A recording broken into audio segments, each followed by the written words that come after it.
시험을 만날 때마다 낙심하고 좌절하지 마시고 잘 감당하시고 이기셔서 정말 하나님의 기쁨이 되기를 예수님의 이름으로 축원합니다. 여러분, 제가 좀 뭐 달라진 게 없어요? 원사님, 제가 뭐 예뻐졌어요? 조금 예뻐졌대요. 좀 예뻐졌대요. 제가 염색을 했어요. 염색을. 그래서 막 가려워. 아우, 염색했던 되게 가렵네.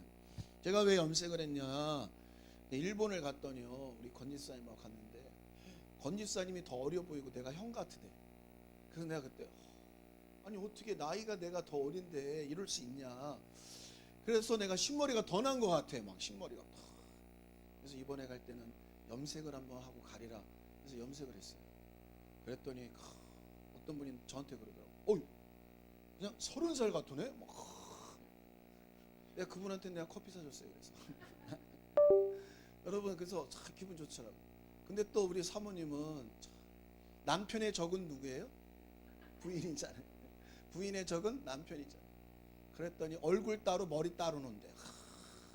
얼굴 따로 머리 따로 논다는 건 병신이란 거지. 있잖아요. 여러분, 중풍병이 뭔지 아세요? 중풍이 머리하고 몸이 따로 노는 거예요. 머리는 이쪽으로 가고 싶어. 근데 몸은 못 걷는 거야. 머리 따로 몸 따로. 그게 중풍이에요. 그걸 좀 더 저거하면 병신이 됐구나, 병든 몸이 됐구나, 이렇게 되는 거죠. 여러분, 참 서글프죠. 나이 드신 분들 계신데 머리가 시고 참 얼굴에 주름이 생기고 허리는 굽어가고. 제가 요즘에 이렇게 길을 가면서 앞에 가는 사람 모습을 자꾸 봐요. 뒷모습을. 젊은 사람의 뒷모습하고 나이 드신 분의 뒷모습이 또 틀리더라고. 그래서 내가 나도 걸어갈 때 뒤에서 나를 볼 때 나이 드신 분 모습으로 볼까? 나이 들어 보일까? 요즘 그 생각이 들어요.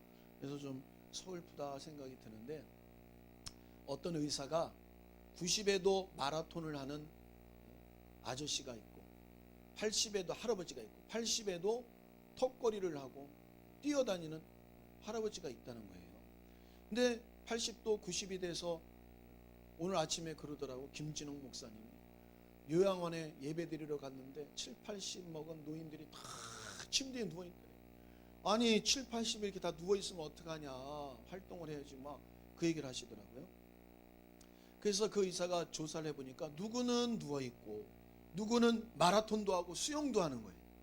왜 그런가 하고 봤더니 그 중에 중요한 게 하나 있는데, 계속해서 움직인다는 거예요. 우리 나이 먹으면 벌써 40대만 넘어가도 달릴 일이 별로 없잖아요. 뛸 일이. 그렇죠? 운동하려고 하잖아요. 그러니까 뛸 일이 없으니까 어떤 생각이 드냐면, 못 뛰어. 큰일 나. 자꾸 자기를 뛰지 않게 하는 거예요. 줄넘기조차도 못해. 이렇게 서서 이 줄넘기도 아이고 그걸 어떻게 해. 근데 여러분, 세게는 안 해도 자꾸 해야 돼. 움직여요. 그럼 줄넘기도 되고 뛰기도 되고 수영도 되는 거예요. 근데 그게 안 되면 계속 앉고 싶고 눕고 싶고, 그러다가 이제 요양원에 가서 누워 계시는 거예요. 여러분, 세상이 세월이 흘러가는 거는, 변하는 거는 어찌할 수 없습니다. 그렇죠? 세월이 흘러가는 건 어찌할 수 없죠. 나이 먹는 거 어찌할 수 없고, 병드는 거 어찌할 수 없고. 인생을 살다 보면 당하는 일들, 여러분 나만 당하는 게 아니라 다 당하잖아요. 결혼할 일, 또 여행 갈 일, 학교 갈 일, 졸업할 일, 취업할 일, 또 돈 벌어야 할 일, 돈 갚아야 할 일 다 똑같이 당하잖아요. 그 당하는 일들이 사실은 기쁜 일도 있지만 사람을 서글프게 하고 힘들게 하고 고통스럽게 하는 일들도 많더라 이 말이죠. 그런데 어떤 인생도 그 일을 피해갈 수가 없어요. 생로병사를 피해갈 수 없잖아요. 그러면 어떻게 됩니까 여러분? 피해갈 수 없으면 그를 뭐예요? 맞닥뜨려서 그를 어떻게 해요? 잘 감당하면서 가야죠. 조금만 무슨 일이 있으면 어떻게 힘들어, 못하겠어, 안 되겠어, 막 짜증나, 힘들어. 여러분, 그러면 안 되죠. 여행을 가려면 힘들어도 여행 가는구나 준비하고 기대하고 소망하고 막 하고 해야 되는데, 아유 여행 가기 싫다, 또 가야 되나, 뭐 해야 되나, 자꾸 이러면 여러분 인생의 패배자가 되고 인생의 사망에 확 삼킨 바가 되는 거예요. 오늘 이 말씀을 왜 드리느냐, 여러분 성경에 보면 육체, 흙으로 된 육체를 가진 모든 인생은 생로병사를 떠나서 살 수 없다고 얘기해요. 그 생로병사가 어디서 왔느냐? 죄 때문에 왔고, 그 죄의 결과로 사망이 우리 가운데 거하여 죽는 그 순간까지 생로병사의 일, 내가 당하고 맞닥뜨리고 해결이 될 일들이 항상 있다는 거예요. 언제까지요? 죽는 그 순간까지. 또한 그뿐만이 아닙니다. 저번 시간 오늘 시간 말씀을 배우면서 들으면서 사망의 세력을 잡은 자가 끊임없이 인생에게 찾아와서 사망으로 힘들게 하고 어렵게 하고 괴롭게 하고 고통당하게 하는, 시험한다는 거예요. 그래서 여러분, 이 세상에 있는 모든 사람들이 많이 가지고 많이 배우고 건강해도 여러분, 이 시험의 문제, 생로병사의 문제, 사람에게 다가오는 사망의 문제는 피할 사람이 아무도 없습니다. 기도 많이 한다고 마귀의 시험이 없냐? 아니에요. 신앙생활 잘한다고 마귀의 시험이 물러가냐? 절대 아닙니다. 오늘 읽었던 말씀에 보면 예수님이 시험을 당하셨어요. 예수님은 하나님의 아들이요, 그는 삼위의 일체가 되시는 하나님이시란 말이에요. 하나님도 이 땅에 육체를 갖고 오셨을 때 마귀가 시험하더라 이 말이에요. 근데 그 시험은 한 번에 끝나는 게 아닙니다. 예수님을 어디까지 몰고 가느냐? 십자가에 달려 돌아가시는 자리까지 마귀가 계속해서 역사를 했어요. 그러면서 우리에게 무엇을 말씀해 주시느냐? 하나님이신 예수도, 육체를 갖고 오신 하나님이신 예수도 시험 당하셨듯이 육체를 가지고 살아가는 이 땅의 모든 인생은 시험 당할 일이 있다. 그걸 잊지 마라. 너만 당하는 게 아니라 모든 인생은 다 시험 당한다 라고 말씀하고 있습니다. 그런데 그 시험을 어떻게 하라고요? 기쁨으로, 감사함으로 잘 감당해 나가라는 거예요. 그러므로 여러분, 오늘도 말씀을 들으시고 각 사람에게 당하는 시험이 있거든 잘 감당할 수 있기를 예수님의 이름으로 축원합니다. 그래서 제가 염색한 거예요. 머리가 휘어지는데 어떻게 해요? 그냥 둘 거냐? 까맣게 할 거냐? 까맣게 해보자. 그래서 자꾸 맞닥뜨리고 싸워야지. 거울 볼 때마다 아유 흰머리 들었다, 늙어간다, 어떡하냐, 이러면 안 되는 거예요. 이러면 사망이 더 찾아와서 우울증 걸려서 여러분 죽고 싶고 나중에는 진짜 인생을 포기하게 되는 거예요. 별거 아닌 것 같아요. 그래서 여러분, 다가오는 문제에 대해서 오늘도 아침에 나오실 때 어떠셨어요? 아유 또 날 흐리고 비가 오네, 이러고 짜증내지 말고 비 오니까, 날이 흐리니까 우산 챙기고 어떻게 갈까? 기쁘게 그걸 맞닥뜨리고 받아들이고 가야지. 그거를 짜증내고 원망한다고 먹구름이 사라지고 없어지는 건 아니란 말이에요. 그래서 여러분, 인생을 살면서 당하는 시험을 당할 때마다 그 시험을 잘 감당할 수 있기를 예수님의 이름으로 축원합니다. 야고보서에 보면 너희가 시험 당하였느냐? 시험 당하는 자는 기뻐하라, 감사하라 그랬어요. 하나님은 그것을 기뻐하고 감사함으로 감당하라고 했어요. 왜냐? 시험은 여러분 두 가지 요소가 있다고 그랬잖아요. 두 가지 모습이. 하나는 하나님의 시험을 테스트라고 해요. 테스트. 그건 뭐냐? 달아보시는 거예요. 아, 네가 어느 정도 수준이 됐냐? 네가 더 올라갈 수 있느냐? 더 성장할 수 있느냐? 더 그 일을 감당할 수 있느냐? 여러분, 아무리 멋진 집을 내가 사고 싶어도 그 집을 살 만한 실력과 능력이 없으면 집을 못 사는 거잖아요. 그래갖고 실력도 안 되는데 그냥 대출을 엄청나게 그냥 받아갖고 빚을 다 얻어갖고 샀다가 부도난 사람이 많이 있는 것처럼, 여러분, 하나님이 우리 보실 때 네가 아파트 살 만한 자격과 능력이 됐느냐 하는 것처럼 우리를 달아보신다. 우리의 믿음을 달아보셔서 따라합시다. 다르신 만큼 은혜 주시고 복을 주시고 쓰신다. 어떤 사람은 1,000만 원을 원해요. 근데 하나님이 달아보니까 1,000만 원 줬다가는 얘는 큰일 나게 생겼어. 먹고 돌아다니고 도박하고 그냥 쓸데없는 짓 하게 생긴 거예요. 하나님이 달아보니까. 그러니까 하나님이 안 주시는 거예요. 근데 달아보니까 뭐예요? 아유 1,000만 원이 뭐야? 1억도 감당할 것 같아. 그러면 하나님이 1,000만 원도 맡기시는 거예요. 하나님이 어떤 일을 맡기실 때, 특별히 우리 교회 일본 선교를 맡기셨어요. 많은 목회자가 있는데 제가 일본 선교 감당하겠다 싶으니까 하나님이 우리에게 일본 선교의 문을 열어주시고 일본 선교 가고자 하는 마음을 주시고 일본 선교하고 싶은 우리 권 집사님도 우리 교회 일본 선교하는 것 때문에 오신 거예요. 어떻게 보면 전도하고 일본 선교하려고 간다니까. 우리가 가는데도 같은 곳이니까. 그러니까 하나님이 보내주신. 그러니까 여러분, 우리가 시험 당할 때는 괴롭고 고통스럽고 해결해야 될 일이 많은 것 같지만, 그런데 한편으로는 하나님이 나를 그 문제 앞에 어떤 모습으로 내가 믿음으로 살 것인가를 달아보신다 이 말이에요. 그래서 우리는 뭐예요? 항상 기뻐하고 쉬지 말고 기도하고 범사에 감사할 수 있는 이유가 거기 있는 줄 믿으시기를 바랍니다. 문제 앞에 감사하고 기뻐하고 기도할 때 하나님이 야 네가 이런 문제를 줬는데도 감당하는구나, 더 큰 일을 맡겨도 되겠다. 여러분 보세요. 세계에서 제일 큰 교회 운영하셨던 조영기 목사님이 이런 고백을 했어요. 목사님들 납부놓고 자기는 평생 빚을 안 지고 산 적이 없다. 자기는 평생 빚 때문에 고통을 안 당하고 산 적이 없다는 거예요. 하나님이 빚을 졌다는 것은 하나님이 꿈과 비전을 준 것입니다. 이렇게 얘기를 하더라고요. 그게 무슨 말이냐면 하나님이 비전을 주니까 그 비전을 이루려니까 물질을 써야 되는 거예요. 근데 비전을 안 이루면 평안해. 지금 그냥 그 교회 유지하면서 살면 돼. 행복하게. 근데 하나님이 세계로 나가라. 뭘 해라. 요양원을 만들어라. 대학교를 만들어라. 국민일보를 만들어라. 어느 날 하나님이 국민일보 신문사를 만들어라. 저 통일교가 신문을 만들어서 언론을 장악하니 기독교도 만들어야 된다. 기도하다 응답을 받았다는 거예요. 신문을 만들어 본 사람이 아니에요. 우리도 신문 만들면 되겠지 이렇게 생각했거든요.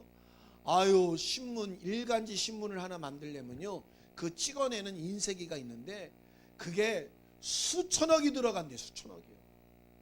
그걸 돌려서 운영을 할 때 기계만 수천억이지 사람을 써야 되잖아요. 인력들을. 회사를 만들어야 되잖아요. 그걸 만들어서 찍는다고 누가 내 신문 사주지 않으면 누가 보면 적자잖아요. 그래서 처음에 신문 찍어낼 때 교회가 부도 위기였습니다. 사실 부교육자들이 목사님 전도사님들 600명인데 월급을 못 줄 때가 있었어요. 말은 안 했지만 여러분 남들이 볼 때는 저 큰 교회 아유 저렇게 큰 교회가 무슨 부도 나겠어. 그래서 조 목사님이 막 부도 직전에 있어갖고 차 타고 가면서 하나님 나를 그냥 한강에 빠뜨려 그냥 죽여주십시오. 나 감당 못합니다. 막 이렇게까지 기도를 했다는 거예요. 그래서 교회에 어떤 운동을 했냐면 평생 구독자 모집을 했어. 목사님이 기도해 줄 테니까. 목사님 안수 받기가 너무 힘든 거예요. 왜? 목사님한테 기도 받으려면 기도 제목 올려놓으면요 1년 2년이 걸려. 줄 서서 기다리는 사람 막 너무 많으니까. 그래서 100만 원 내갖고 평생 구독자가 되면 기도해 주겠다. 그래갖고 막 그냥 100만 원씩 내고 했는데도 아이고 모자랐어요.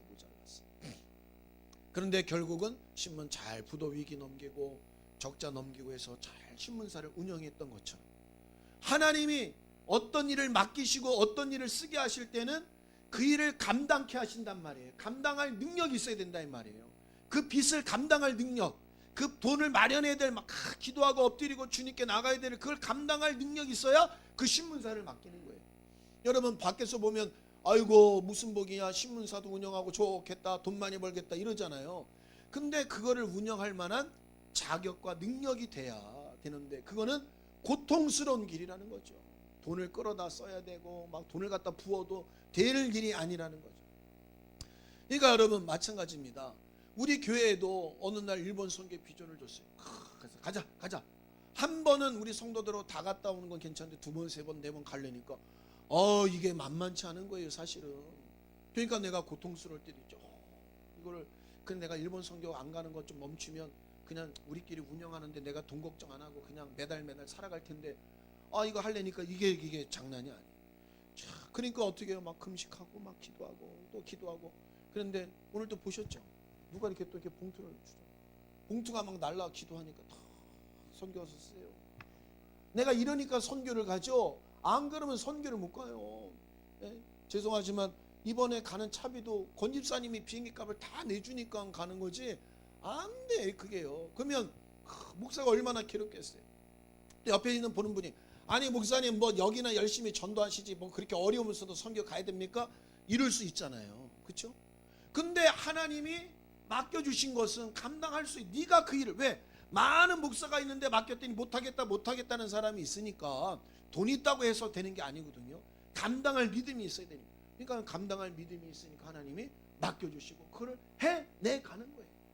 그러면 여러분 따라합시다. 성경에 적은 일에 충성하면 큰 일도 맡겨주신다.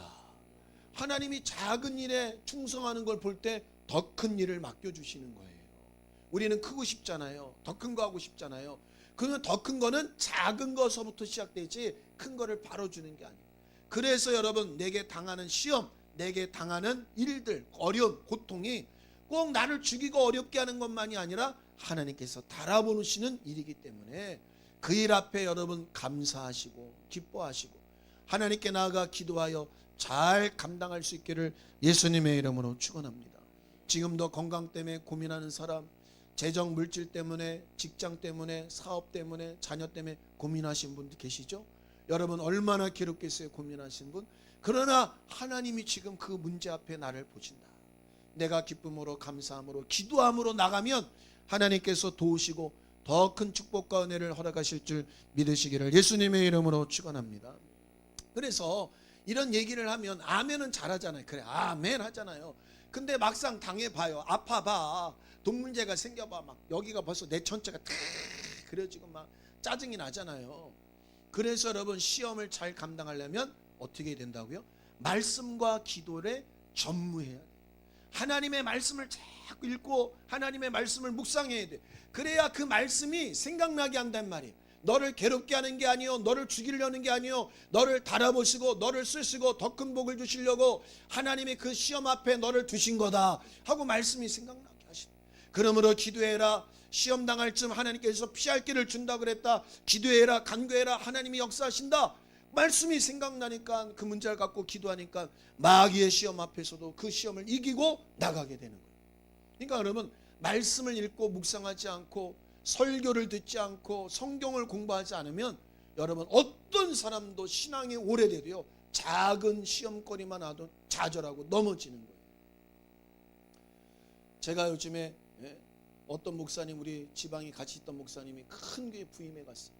나만 만나면 자기하고 나랑 똑같다고, 최 목사 얼마나 우린 힘들어, 우리는 멤버 없이 시작했잖아, 우리는 물질도 없잖아, 우리는 뭐 하고 싶어도 못하잖아, 우리는 뭐 전도해도 전도도 안 되고 다 큰 교회로만 가잖아. 나만 보면 맨날 그 얘기를 해. 그래서 내가 이분을 처음에는 한두 번은요 나보다도 나이가 있고 하니까 받아줬어, 들어줬어. 그래 얼마나 힘들면 저런가.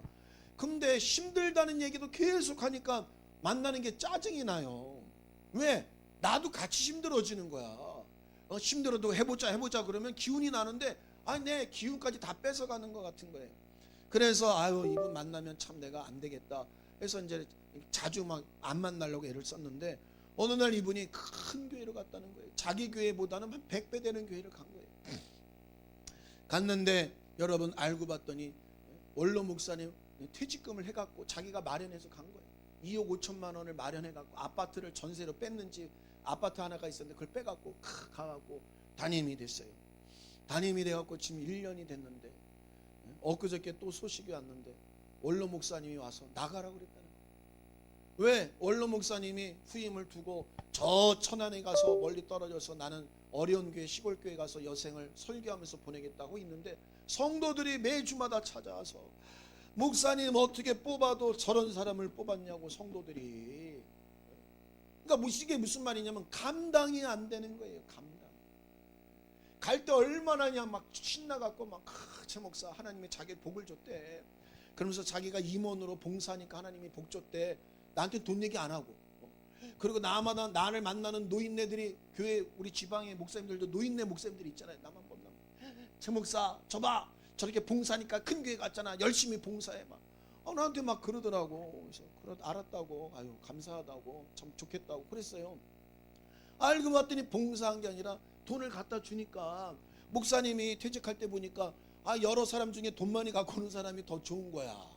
사실 여러분 교회는 절대 그러면 안 돼. 우리 교회도 나중에 우리 교회가 좀 더 안정이 돼서 후임자가 오게 될 때는 여러분 기도해서 성령 충만해서 하나님이 보내시는 사람을 써야지 돈 갖고 오는 사람 쓰면 안 돼. 우리 교회가 막 빚이 막 많아도 저 사람이 빚을 갚아줄 돈을 갖고 온다고 해도 그 사람을 쓰면 안 되는 거예요. 아니나 다를까 제가 기억이 났어요. 자기가 나한테 한번 그랬어요. 최 목사 내가 이렇게 가게 됐는데 우리 사모가 그러더라고. 당신 욕심이야. 거기는 당신이 욕심이야. 그랬대요. 나는 왜 사모가 자기 남편을 좋은 데 가면 잘 됐다고 그러는데 욕심이라고 그랬을까? 자기 부인이 더 잘 알았던 거예요.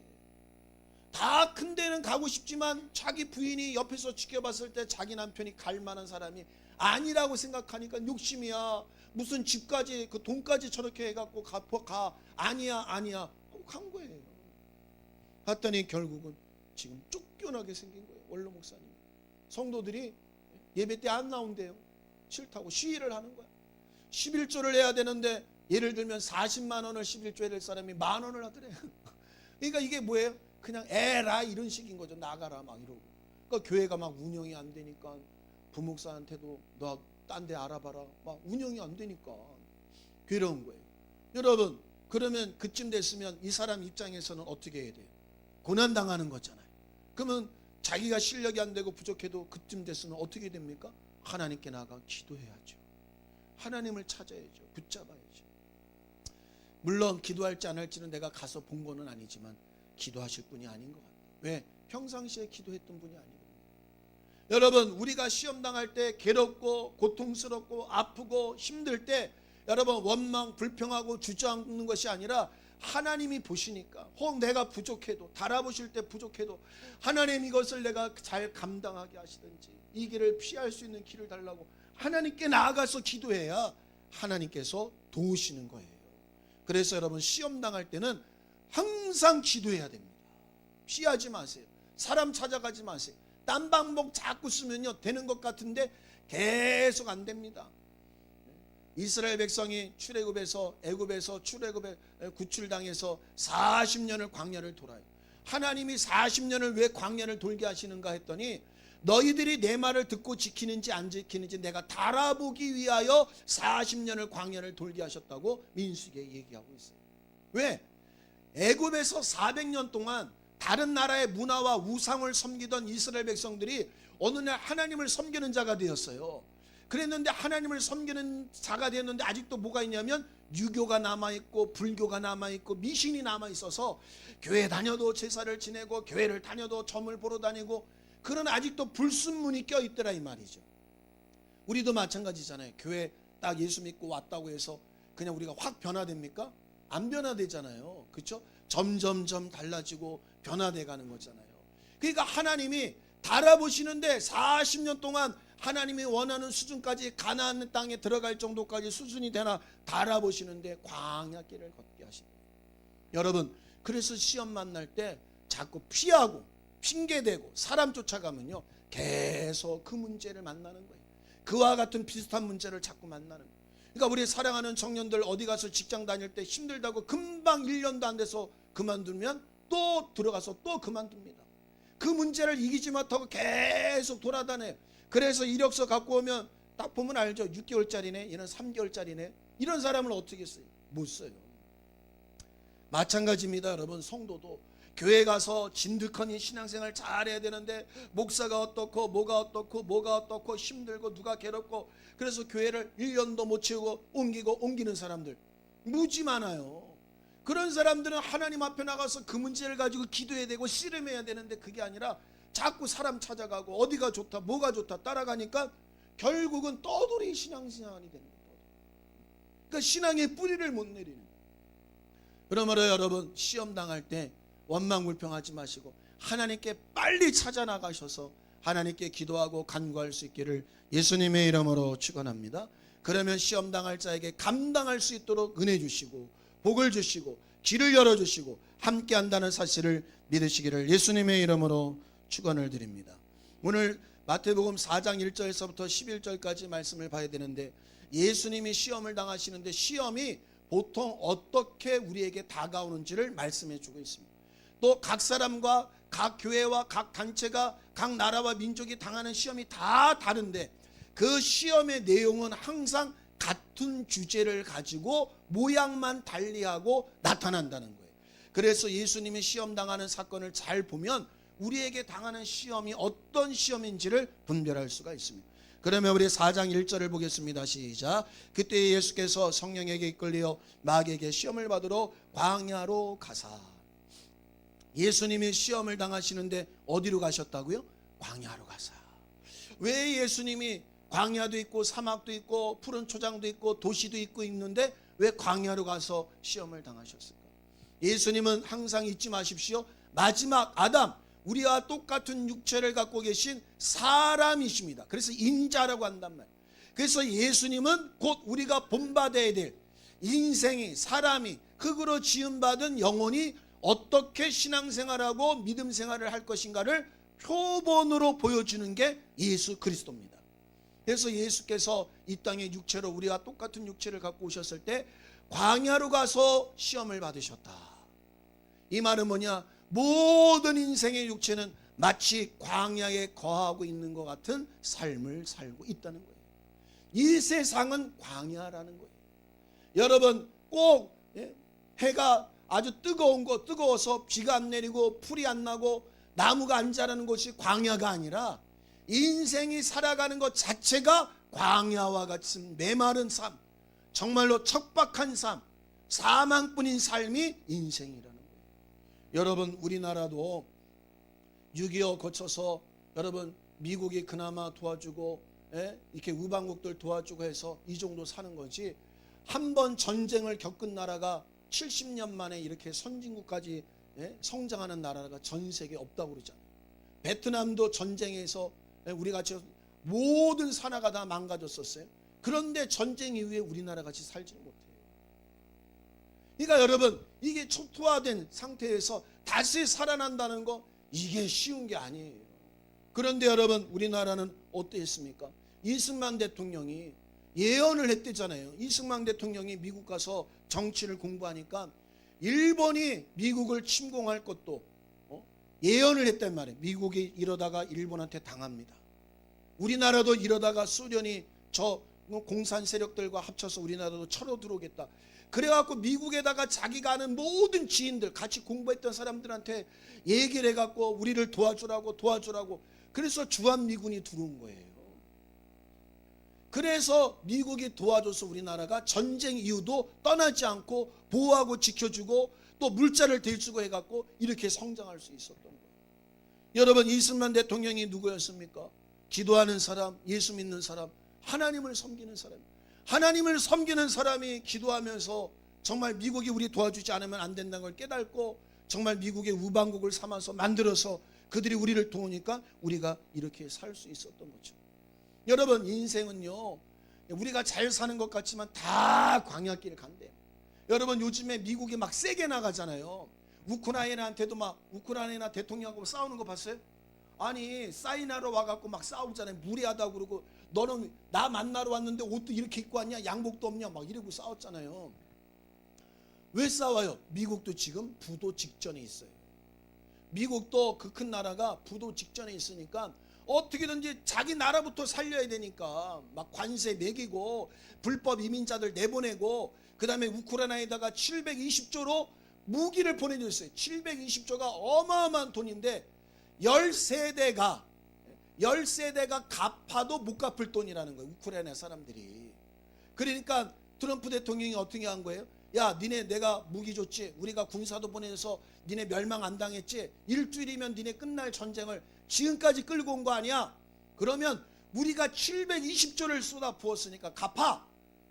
당연히 갚아야 되잖아요. 공짜가 어디 있어요. 근데 갚을 능력이 없지. 왜? 전쟁으로 다 초토화됐으니까. 그러니까 뭐 하라는 거예요? 광물이라도 내놔. 니네가 갖고 있는 광물이라도 내놔, 그런 거예요. 여러분 그거 나쁘다고 생각하면 안 돼요. 여러분 그냥 광물까지 다 주면 좋겠지. 근데 세상은 안 그래. 광야 같은 거예요. 광야는요 나부터 살아야지 남 살려주지 않습니다. 내 목마른 거부터 해결해야지. 내 추위서부터 해결해. 왜? 광야는 저녁 되면 얼어 죽어요. 예? 낮 기온이 저녁이 낮 기온이 차가 너무 심해갖고 얼어 죽는다. 내가 먼저 입고 나를 따뜻하게 해야지 남 했다가는 내가 죽는 거예요. 그러니까 여러분 우리가 인생 살면서 잘 아시지만 인생은 경쟁 아닙니까? 나면서부터 경쟁이 있잖아요. 어린이집 보내갖고 거기서부터 애들하고 경쟁해야죠. 유치원 가서 경쟁해야죠. 초등학교에서 경쟁해야죠. 중고등학교 대학 가서 경쟁해야죠. 취업 가서 경쟁해야죠. 아주 죽을 때까지 경쟁하면서 살아야 돼요. 마치 인생은 광야와 같다. 예수님이 광야에서 시험을 받은 것은 모든 인생들아 너희들의 삶은 광야와 같은 삶을 살고 있다.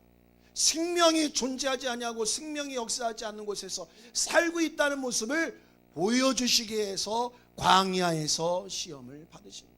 그런데 광야로 나가셨는데 그 광야에서 누구를 만났다고요? 시험하는 자. 따라합시다. 시험하는 자. 마귀를 만난 거예요.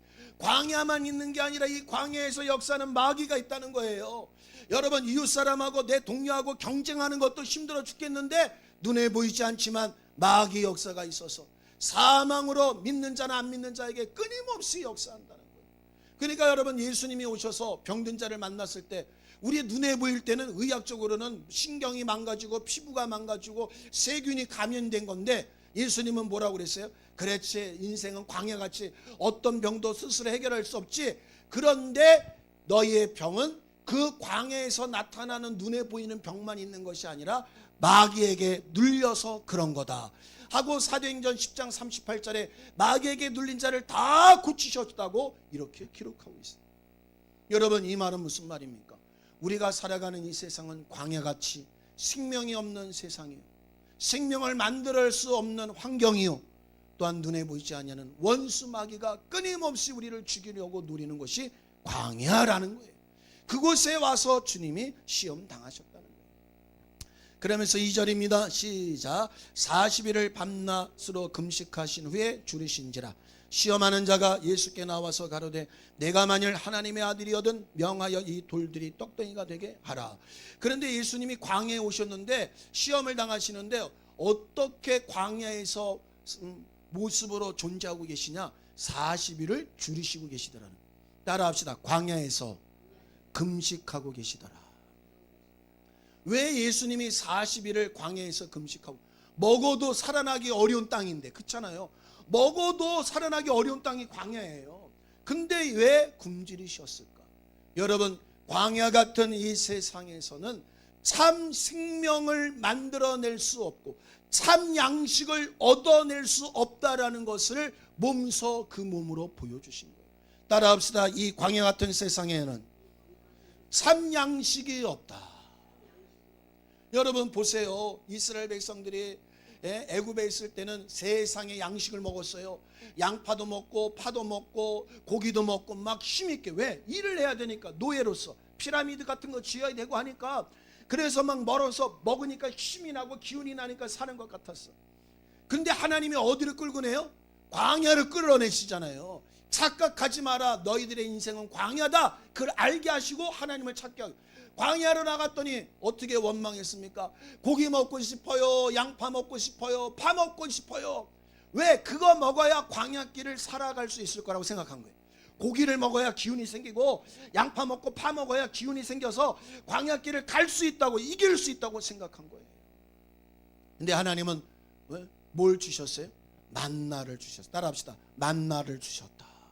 메추라기와 만나를 하나님이 보내셔서 주신, 사람이 잡을 수 없고 사람이 만들 수 없는 걸 매일 아침마다 아침에 나가서 하얀 밀가루 같은 것을 주시는데 한나절 지나면 썩어버리고 없어져. 그날만 먹을 만큼만 하나님이 매일 아침마다 주시는 거예요. 여러분, 그것은 무슨 얘기를 합니까? 광야를 살아가는 모든 인생은 광야에 있는 것으로 먹고 사는 것이 아니라 하나님이 주는 것으로 먹고 살아야 살 수 있다는 것을 계시하시고 알게 하시는 거예요. 그래서 예수님이 광야에 오셔서 왜 줄이셨느냐? 안 줄이셔도 됐는데 예수님께서는 인생은 이 광야에서 참 양식을 얻을 수 없다, 생명을 유지하고 영생할 수 있는 양식을 얻을 수 없다라는 것을 몸소 보여주신 겁니다. 여러분, 이 세상에 참 양식이 있다고 따라가거나 착각하지 말기를 바랍니다. 사람인 따라가면 내가 살 것 같고, 내가 저거 공부하면 살 것 같고, 내가 저 기술을 배우면, 저 사람에게 아부하면, 내가 좀 모른 척하면, 눈 감아주면 살 것 같고, 우리 부모가, 우리 자녀가, 내 새끼가 공부해서 결혼해서 직장에 좋은 데 취직해서 살 것 같고, 여러분 절대 아니라는 거예요. 광야에서는 나를 살려줄 수 있는 게 아무것도 없다는 거예요.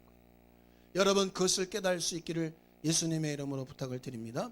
그러면서 마귀가 예수님을 시험하시는데 이렇게 시험하는 거예요. 내가 만일 하나님의 아들이거든 명하여 이 돌들이 떡덩이가 되게 하라. 이게 무슨 시험이냐? 너는 이 광야에 돌밖에 없을 거 아니에요. 흙과 돌. 이 돌들로 떡이 되어 먹어서 살아봐라. 이 말은 뭐냐? 세상의 것으로 살 수 있다라고 생각하고 세상의 것을 가지고 한번 살아봐라. 이렇게 유혹하는 거예요. 기도하라, 그게 아니라 마귀는 어려움을 당했느냐? 기뻐해라, 감사해라, 하나님을 찾아라, 말씀을 붙잡아라, 하나님께 나아가라, 그렇게 얘기하는 게 아니라 이 돌들로 광야에 있는 걸로 떡을 만들어 살아봐라, 살 수 있다 착각하게 하는 거예요. 여러분, 이 사건이 어디에서도 나와요. 아담과 하와에게 보암직도 하고 먹음직도 한 사과가 과일이 하나 있었는데 그 과일을 하나님이 먹으면 정년주의를 했는데 마귀는 뭐라고 그랬어요? 아니야, 그 에덴 동산에 있는 먹지 말라는 실과를 먹으면 내 눈이 밝아지고 네가 하나님같이 될 거야.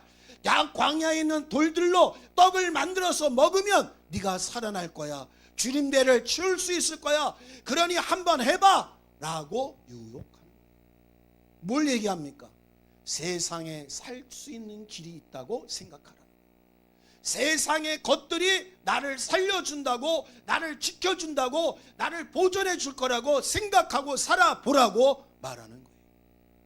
여러분, 우리가 당한 시험 속에는 그런 마귀의 유혹이 있어요. 문제를 만났으면 하나님을 찾아가게 되는데, 야, 형부 찾아가봐, 누나 찾아가봐, 엄마 찾아가봐, 아는 선배 찾아가봐, 야, 누구한테 돈 빌려봐. 여러분, 빌려봤자 해결 안 돼요.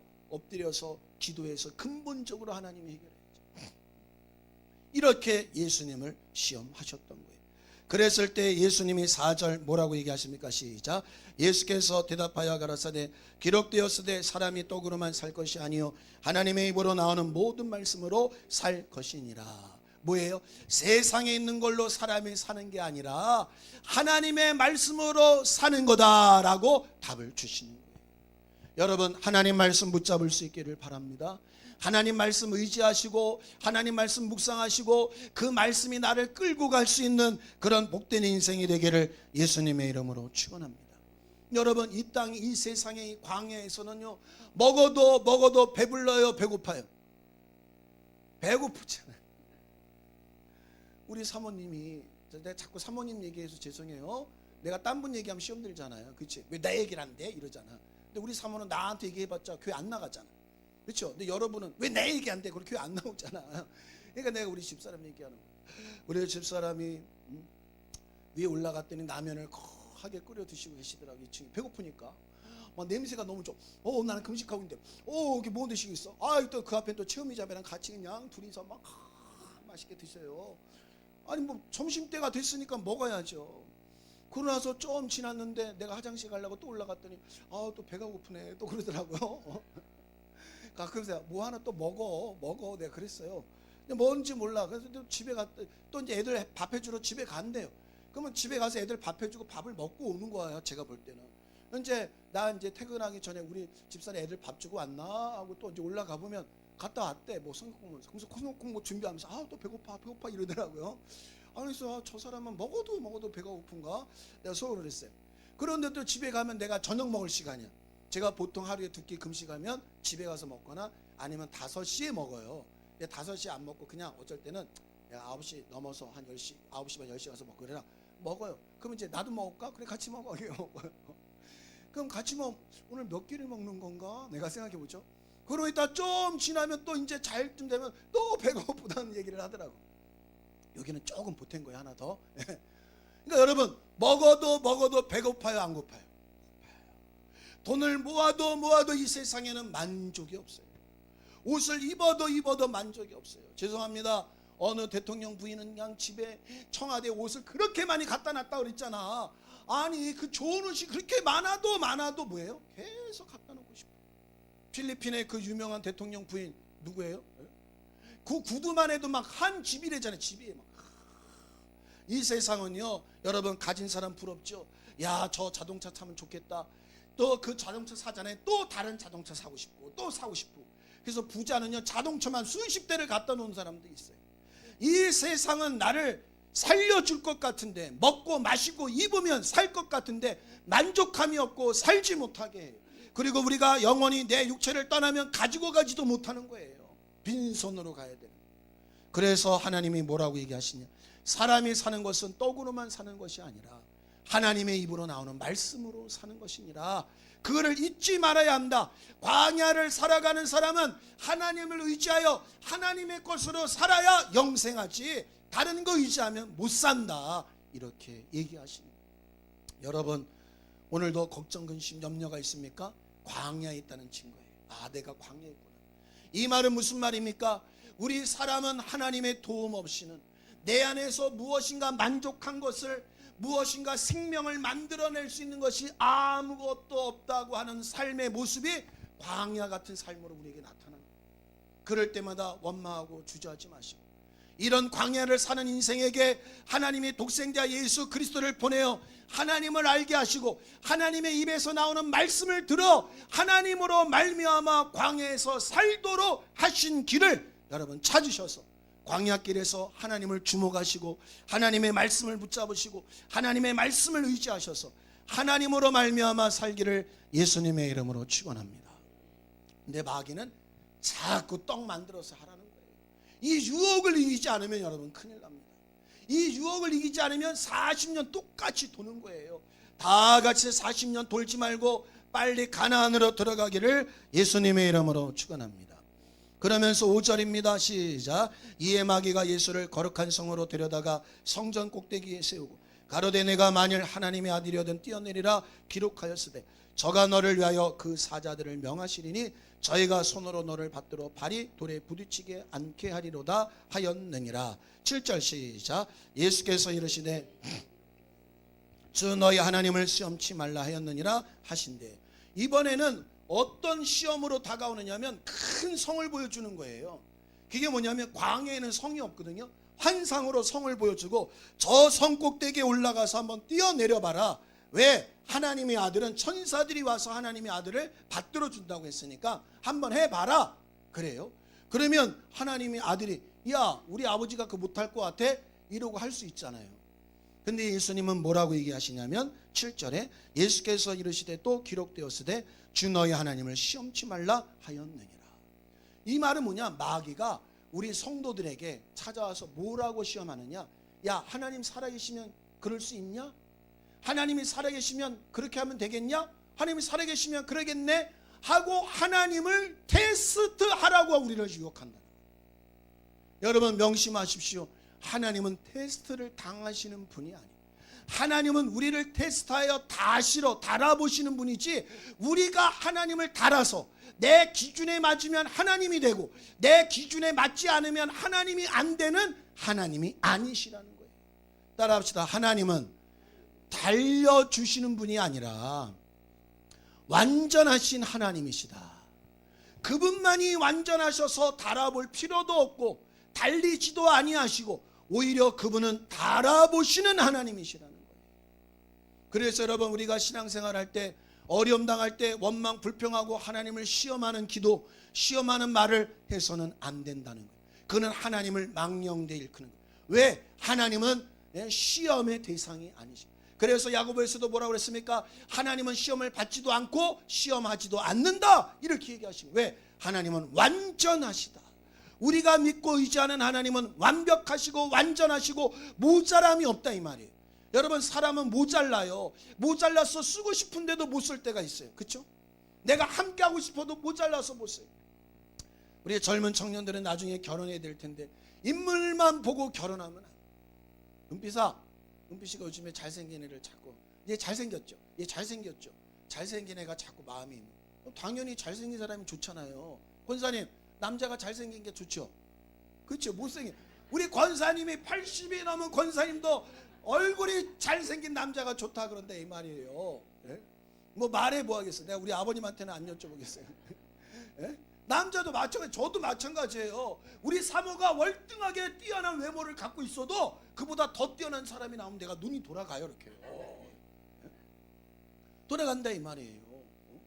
그러니까 사람은 어쩔 수 없어. 그런데 여러분 우리 결혼하신 분, 살아보신 분 인물 먹고 삽니까? 아닙니까? 인물 먹고 사는 거 아니에요. 우리 청년들은 아직 그걸 잘 모르지. 그래서 내가 누누이 우리 청년들에게 얘기하는 게 야가라.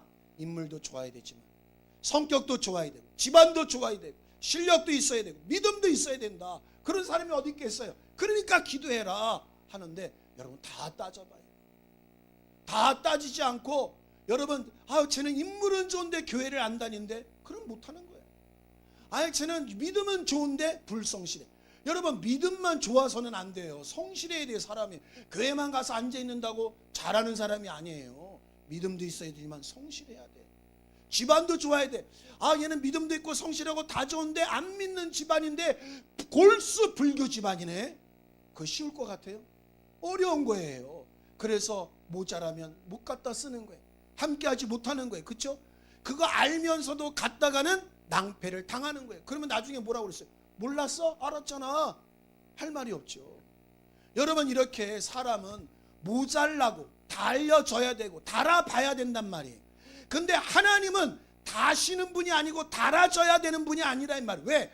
하나님은 하나님이시기 때문에 하나님이 달려줘서 모자란다면 하나님이 되겠냐 이 말이에요. 마귀가 그걸 얘기하는 거예요. 하나님을 시험해봐라. 너가 믿었다고 하면 하나님이 역사할 거 아니냐, 뭐 할 거 아니냐. 하나님을 의심해보라는 거죠. 하나님을 신뢰하지 말고 의심해봐봐라.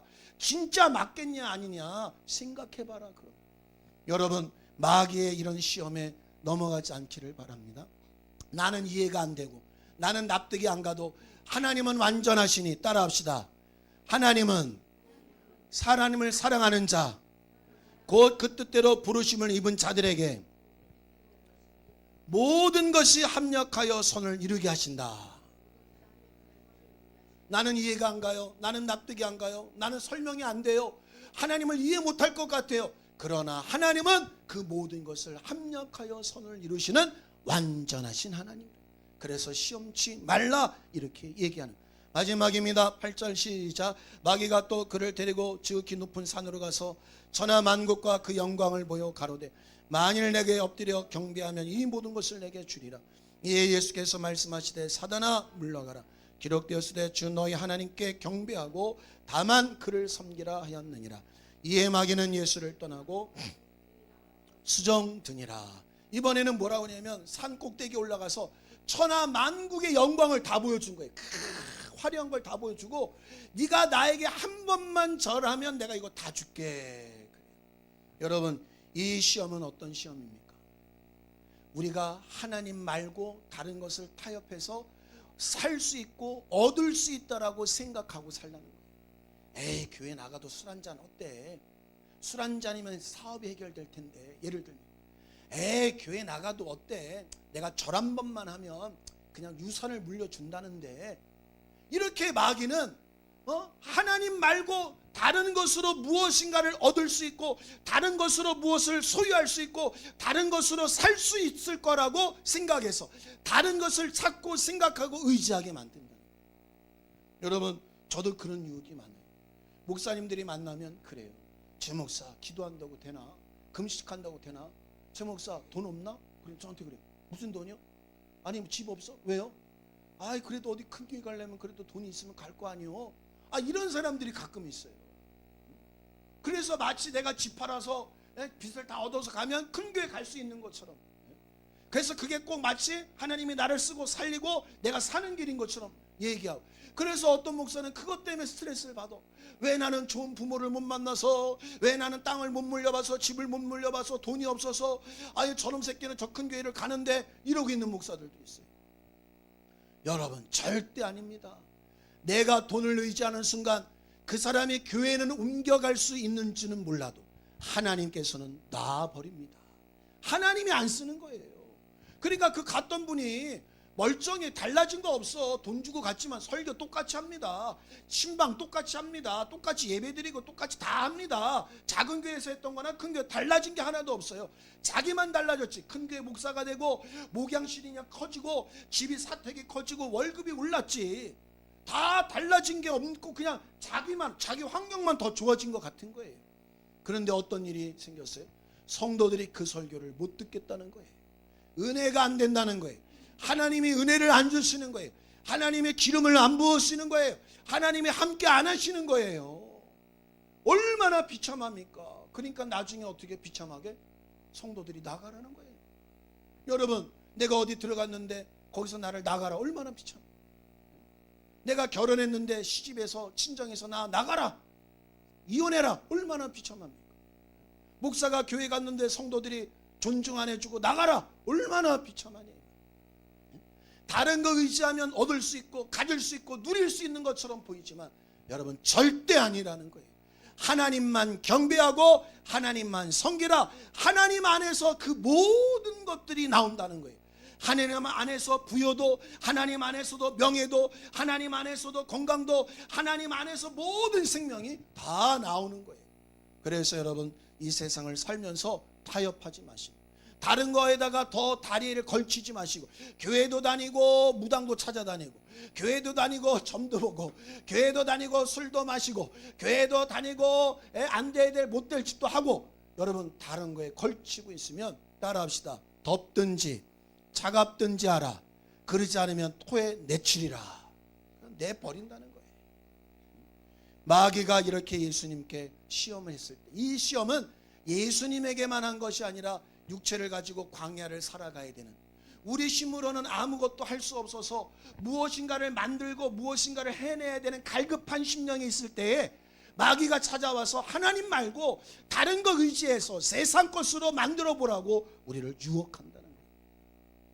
우리 은빛 씨는 하나님께 기도 많이 하세요. 은빛아, 하나님 인물도 좋아야 돼요. 하나님 믿음도 좋아야 돼요. 실력도 좋아야 돼요. 하나님 그런 사람 주세요. 그 집에서 나를 막 환영을 해야 돼요. 그 기도하라 이 말이에요. 그러지 않고 뭐 하나 하나님 의지 않고 다른 것을 붙잡고 가다가는 여러분 낭패를 당하는 겁니다.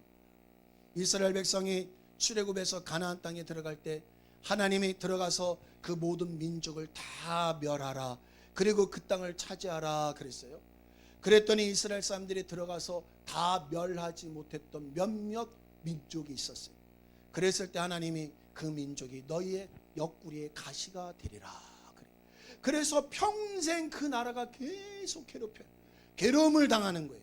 여러분 타협하면 하나님 아닌 걸 다른 것을 의지하면 괴로움 당합니다.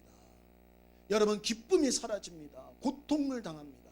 그래서 여러분 조금이라도 힘들고 어려워도 하나님만 바라보시고 하나님만 집중하시고 하나님이 인간의 생사복을 주장하시고 하나님께서만이 복이 그 안에서 다 내려오고 살리기도 하시고 죽이기도 하시고 부여하기도 하시고 가난하기도 하시고 높이기도 하시고 낮추기도 하시는 것이 다 하나님께로부터 오니 나는 하나님만 섬깁니다.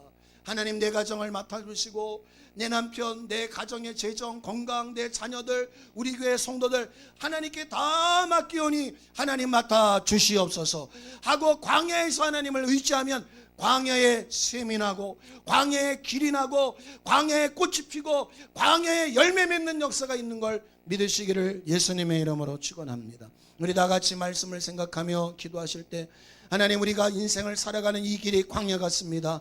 광야 같은 세상에 마귀에게 시험당할 때 그 마귀의 시험에 넘어가지 아니하고 그 시험당할 그쯤에 하나님을 바라보고 하나님을 소망하고 하나님의 말씀을 의지하여 이 광야를 이기고 마귀의 시험을 이겨 하나님이 주시는 복을 누리며 살아가는 자가 되게 해달라고 우리 다 같이